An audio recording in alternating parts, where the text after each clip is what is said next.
Haki za binadamu ni haki za msingi na za asili, na hizi ni kutoka kuzaliwa hadi kifo. Sasa hapa leo tunazungumzia swala zima la haki za binadamu na niko na Dr. Damasi Ndumbaro ambaye yeye atatueleza pengine vipi binadamu tunapaswa kuishi ili kuhakikisha tunapata haki zetu. Karibu. Asante sana.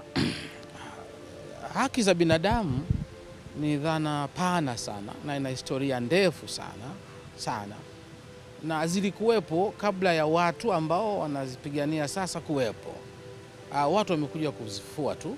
Tunapoongelea haki za binadamu, tunaongelea haki za msingi za asili ambazo huwezi kuzitenganisha na mwanadamu. Kwa mfano, haki ya kuishi. Mwanadamu kazaliwa, ni haki yake kuishi. Yaani hahitaji kuwe na sheria yoyote kumwambia una haki ya kuishi. Ni haki ya asili kabisa. Haki ya faragha. Ni haki yake. Lazima mwanadamu apate faragha, na ndio maana tunavaa nguo, tunaishi ndani, tunakwenda sehemu za siri kujisaidia. Hizo zote ni sehemu ya haki za binadamu. Sasa wataalamu wanasema hizi tunazoziongea sana sasa zilianza lini? Ukizifuatilia, haki za binadamu nyingi zinatokana na morality, maadili. Zamani jamii ilikuwa haina maadili sana. Ilikuwa mtu mmoja kumuua mtu mwingine ni jambo la kawaida tu. Tunaongelea jamii za zamani sana, nasema medieval society. Lakini baadaye watu wakasema hapana, kwa nini A amuue B? Huyu A ana haki ya kuishi, B hana mamlaka ya kuchukua haki ya kuishi ya A. Kwa hiyo kuishi ni haki ya A. Lakini wakati walikuwa wanaziongelea kama maadili, kama morality. Na ndio maana ukiangalia haki nyingi za binadamu pia zinaingia kwenye maadili, lakini pia zinaingia kwenye misingi ya dini. Kule kwenye dini wanaziita dhambi. Na ukifanya umetenda dhambi. Kwa hiyo ndio chimbuko hasa la asili. Na itokea kwenye jamii za Ulaya huko miaka mingi sana. Ndipo watu wakasema sasa hivi vitu visiishie tu kwenye jamii husika. Hebu tuviweke kwenye maandishi ili tuweze kukubaliana. Kwa hivyo vikawekwa kwenye maandishi kwenye jamii kadhaa, lakini wakasema hapana, visiishie kwenye jamii moja, vitumike kwenye jamii zote duniani. Ndipo hapa swala la universality of human right likaa. Nasema human right ni universal, kwamba human right ni zinapaswa kutumika dunia nzima. Ndio zianzia hapo sasa. Sasa ukija kwenye hilo, ndio watu wengi wa haki za binadamu wanaanza kufuatilia kutoka mwaka 1948. Tarehe 10 Disemba 1948 ambapo tamko la haki za binadamu duniani lilitolewa kupitia Umoja wa Mataifa. Tunaita Universal Declaration of Human Rights. Na ili tamko la haki za binadamu duniani wengi ndio wanalichukulia kama ndio katiba ya haki za binadamu. Ziko nyaraka nyingine nyingi zimezaliwa baadaye, lakini hii tamko la haki za binadamu duniani, Universal Declaration of Human Rights, ambayo ilitolewa tarehe 10 Disemba 1948, ndiyo inachukuliwa kama katiba ya haki za binadamu duniani. Na haki nyingine nyingi zimetoholewa, zimetengenezwa, zimezaliwa kutokana na hiyo. Na ndio maana tarehe 10 Disemba ni siku ya haki za binadamu duniani. Kwa sababu ndio tarehe ambapo tamko hili lilitolewa. Pengine sasa kwa upande wa Tanzania, sheria zinasemaje kuhusu haki za binadamu? Kwa upande wa Tanzania, haki za binadamu kwanza tunazipata kwenye Katiba ya Jamhuri ya Muungano wa Tanzania. Kuanzia ibara ya 12 mpaka ibara ya 30. Na hizi hazikuwepo mwaka 77. Wakati sisi tunatengeneza katiba hii kwa mara ya kwanza mwaka 77.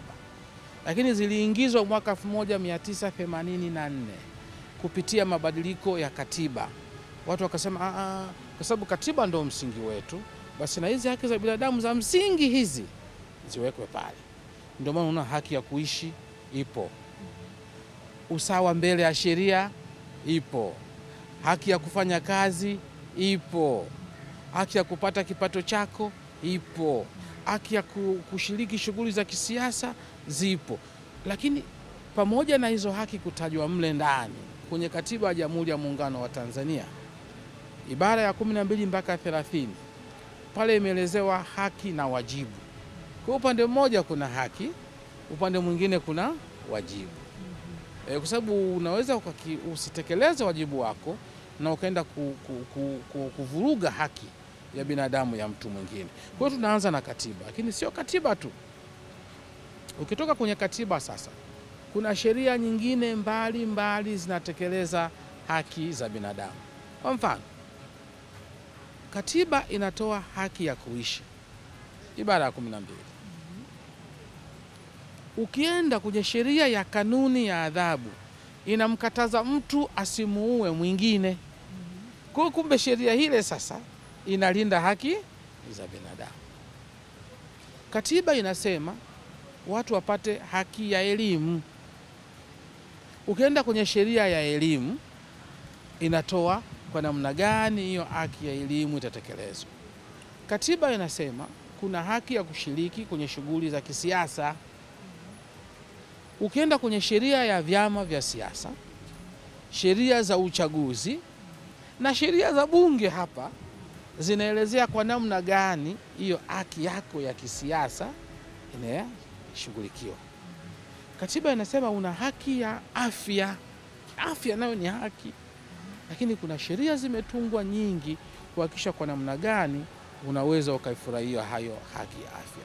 Kwa hiyo katiba kama sheria mama ndio msingi mkubwa kwetu sisi Tanzania tunapoongelea haki za binadamu. Lakini pia katiba ilienda mbele zaidi. Je, endapo haki zile zinakiukwa, ibara ya 12 mpaka ibara ya 30 ikatunga sheria ya mtu kuweza kushtaki endapo haki zake za binadamu zimekiukwa.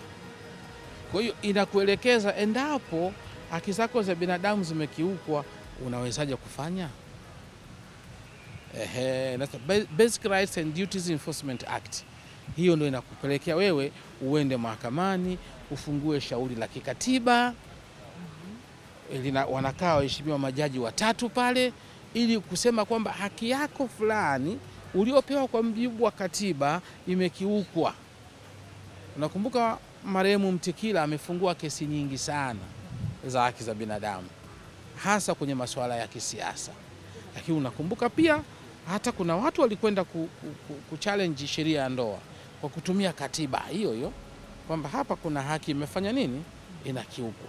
Na sheria nyingi zinazokiuka haki za binadamu zinaenda kuwa challenged kule mahakamani kwa kutumia sheria ambayo imetungwa ili kulinda haki za binadamu na kumruhusu mtu aweze kwenda kushtaki pale ambapo haki inakiukwa. Sasa pengine ni changamoto ipi hasa ambayo inapelekea kushindwa kutekelezeka kwa haki za binadamu? Changamoto ni nyingi. Moja kati ya changamoto ni uelewa wa haki za binadamu zenyewe.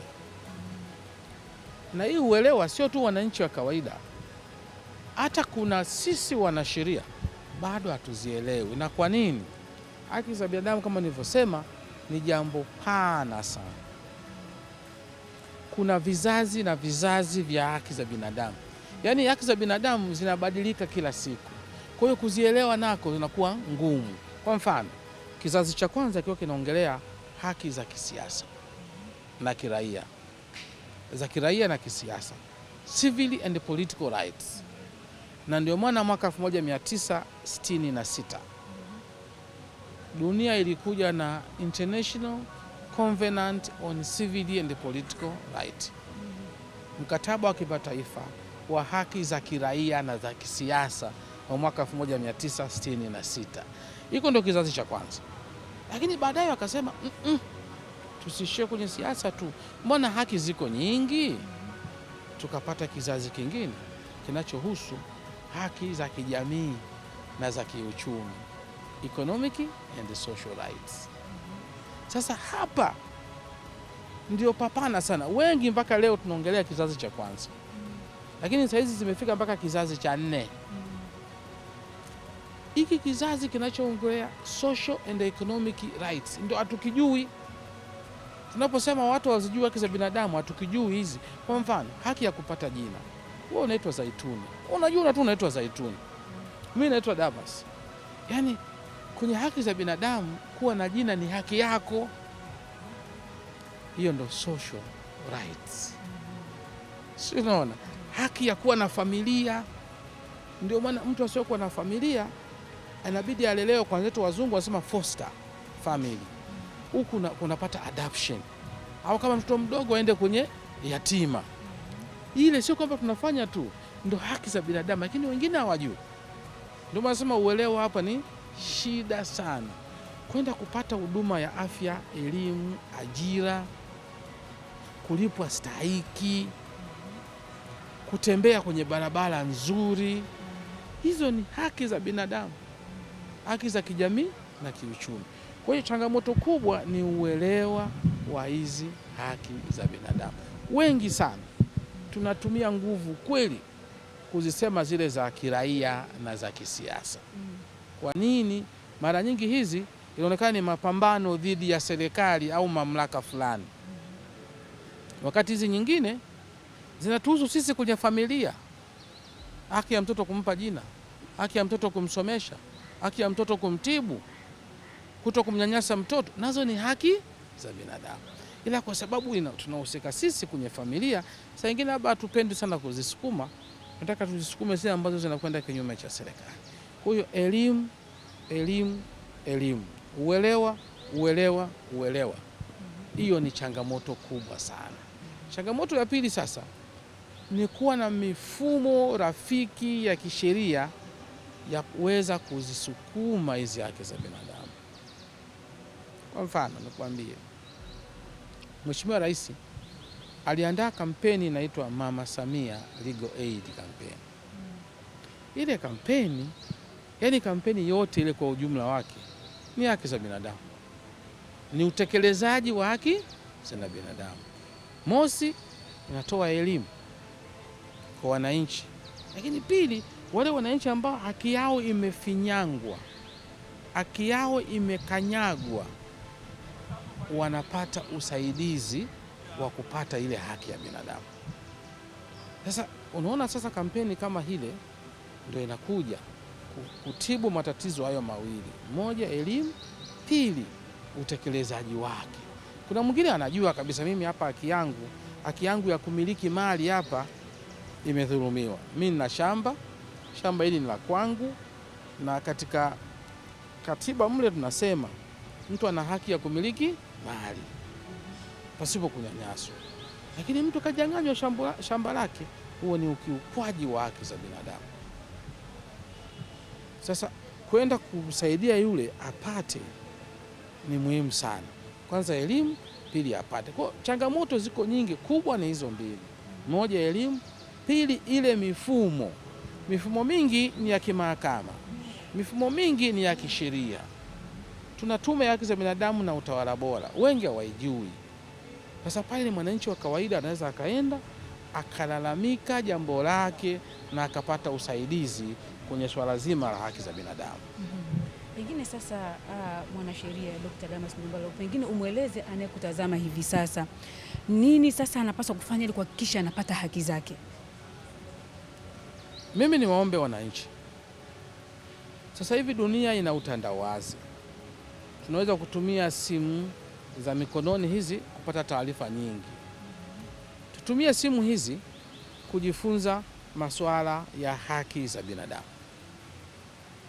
Unaweza ukatumia tule simu ukajifunza vya kutosha, lakini tutumie hizi simu kupata usaidizi pale ambapo haki zetu. Maana tunatumia hizi simu sana kupata mambo ya ushabiki, saa nyingine tunataka kupatia mambo ya Simba na Yanga, lakini kumbe haki za binadamu ni za msingi zaidi. Kwa hiyo wananchi, moja, tupate elimu, lakini pili, tuende kwenye mamlaka na taasisi ambazo zinatoa msaada huo. Tumesema moja, tume ya haki za binadamu na utawala bora.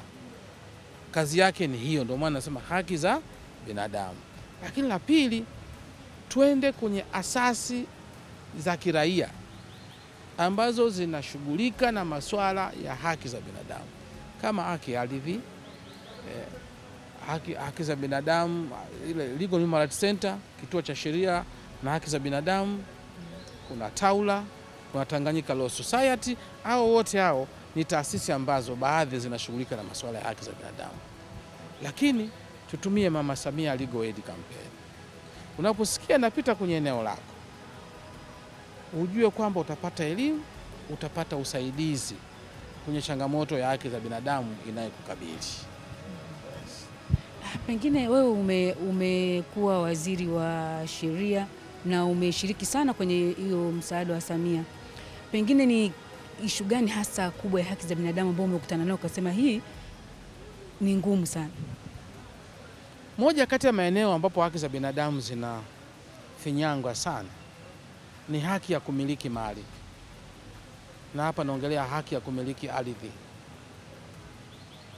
Unaposikia kuna migogoro ya ardhi, ujue katika zile pande mbili zinazogombana kuna pande moja haki yake inadhulumiwa, haki yake inaonewa. Hili ni tatizo kubwa sana. Lakini la pili, tumeona ukatili wa kijinsia. Hapo kuna ukiukwaji mkubwa sana wa haki za watoto, haki za wanawake na hata haki za wanaume. Ukatili wa kijinsia imeendelea kuwa janga la kitaifa, na yote haya ni ukiukwaji wa haki za binadamu, haki za watoto, haki za wanawake kwa kiwango kikubwa sana, na kwa kiwango kidogo hata haki za wanaume zinakiukwa kupitia ukatili wa kijinsia. Swali langu la mwisho sasa hapa, pengine nini ushauri wako kwa vijana hasa ili waweze kujenga jamii iliyo na haki? Kwa vijana, mimi natoa ushauri kama ifuatavyo. Moja, watumie muda mwingi kuzisoma na kuzielewa haki za binadamu.